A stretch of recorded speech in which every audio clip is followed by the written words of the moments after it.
Assalamualaikum warahmatullahi wabarakatuh. Perkenalkan, nama saya Robby Ikhwanul Fatwa, NIM 1901354. Di sini saya akan menjelaskan materi mengenai manajemen pendidikan dan tenaga kependidikan. Video ini saya buat untuk memenuhi salah satu tugas mata kuliah pengelolaan pendidikan. Baik, kita langsung saja untuk membahas materinya. Mengenai konten yang dibahas, di sini saya akan membahas mengenai yang pertama, definisi manajemen pendidikan dan tenaga kependidikan. Yang kedua, tujuan manajemen pendidikan dan tenaga kependidikan. Yang ketiga, tugas dan fungsi tenaga kependidikan. Yang keempat, aktivitas tenaga kependidikan. Untuk yang pertama, mengenai definisi manajemen pendidikan dan tenaga kependidikan. Menurut Undang-Undang Nomor 20 Tahun 2003 tentang Sistem Pendidikan Nasional, Pasal 1 Ayat 5 dan 6, yang dimaksud dengan tenaga kependidikan adalah anggota masyarakat yang mengabdikan diri dan diangkat untuk menunjang penyelenggaraan pendidikan. Sedangkan pendidik adalah tenaga kependidikan yang berkualifikasi sebagai guru, dosen, konselor, pamong belajar, widyaswara, tutor, infrastruktur, fasilitator, serta berpartisipasi dalam menyelenggarakan pendidikan.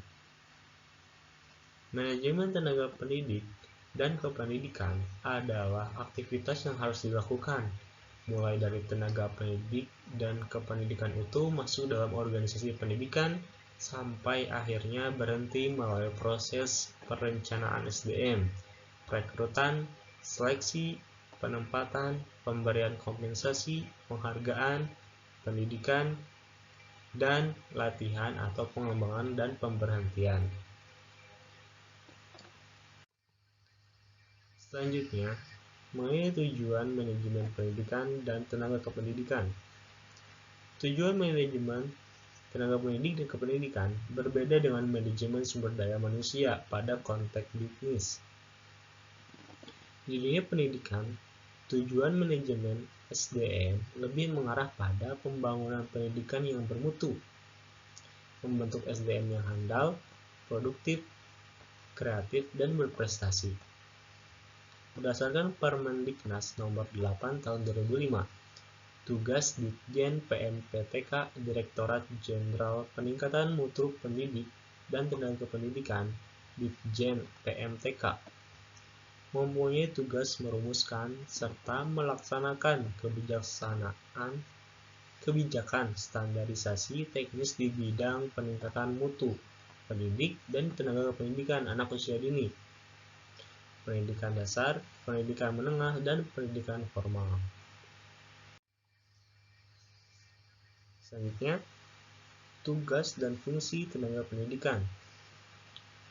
Berdasarkan Undang-Undang Nomor 20 Tahun 2003, Pasal 39 Ayat 1, tenaga pendidikan bertugas melaksanakan administrasi, pengelolaan, pengembangan, pengawasan, dan pelayanan teknis untuk menunjang proses pendidikan pada satuan pendidikan. Ayat 2. Pendidik merupakan tenaga profesional yang bertugas merencanakan dan melaksanakan proses pembelajaran, menilai hasil pembelajaran, melakukan pembimbingan dan pelatihan, serta melakukan penelitian dan pengabdian kepada masyarakat, terutama bagi pendidik pada perguruan tinggi.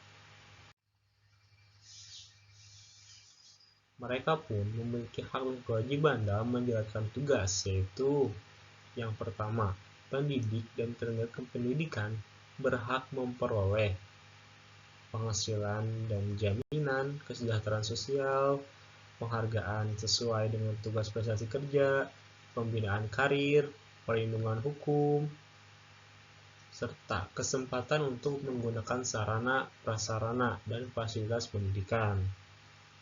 Yang kedua, pendidik dan tenaga kependidikan berkewajiban menciptakan suasana pendidikan yang bermakna, menyenangkan, kreatif, dan dialogis, mempunyai komitmen secara profesional, memberi teladan dan menjaga nama baik lembaga, profesi, dan kedudukan sesuai dengan kepercayaan yang diberikan kepadanya.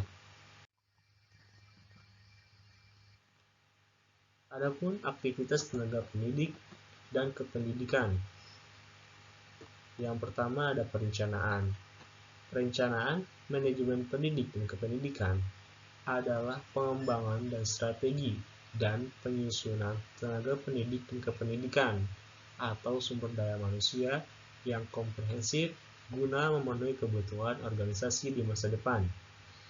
Merujuk pada teori perencanaan SDM, maka ada beberapa metode yang dipakai dalam merencanakan SDM, antara lain metode tradisional. Metode ini biasanya disebut sebagai perencanaan tenaga kerja, semata-mata memperhatikan masalah jumlah tenaga kerja serta jenis dan tingkat keterampilan dalam organisasi. Metode perencanaan terintegrasi. Dalam perencanaan terintegrasi, segala perencanaan berpusat pada visi strategik. Visi tersebut dijadikan standar pencapaian. Kemudian yang kedua, ada aktivitas seleksi.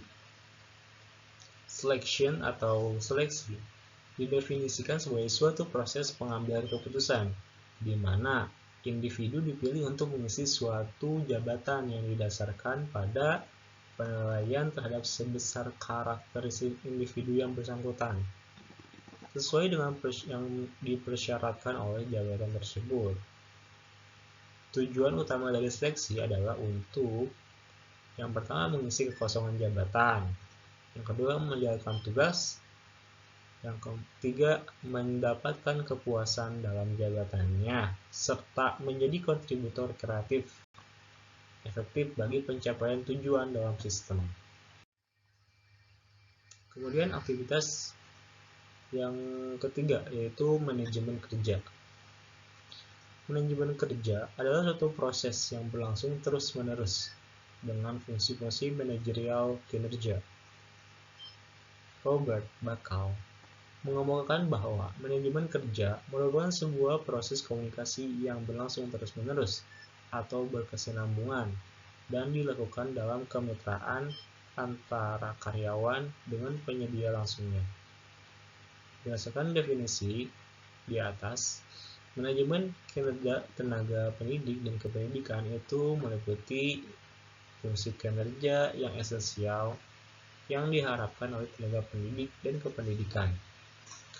Kedua, seberapa besar kontribusi pekerja pendidik dan kependidikan bagi pencapaian tujuan kependidikan.